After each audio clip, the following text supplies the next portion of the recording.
MP Imran Masood के खिलाफ warrant जारी किया गया है। सीबीआई की खुसूसी अदालत ने ये वारंट जारी किया है। बताते चलें कि सीबीआई कोर्ट गाजियाबाद में इस मामले को लेकर सुनवाई चल रही थी। इमरान की डिस्चार्ज एप्लीकेशन खारिज हो गई थी। तो पीएनबी में 40.12 लाख की हेरा फेरी का इल्जाम है। ईओ नगर पालिका सहारनपुर ने ये केस दर्ज कराया था। इमरान की हाजिरी के लिए 18 जुलाई को सुनवाई की बात कही जा रही है। तो इमरान मसूद की मुश्किलें बढ़ती हुई नजर आ रही हैं।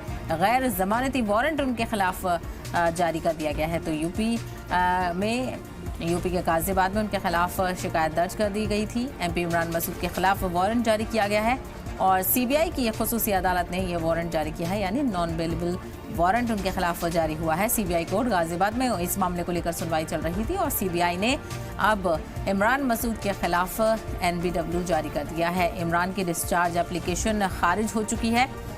पीएनबी में 40 लाख की हेरा फेरी का इल्जाम इमरान मसूद पर लगा हुआ है।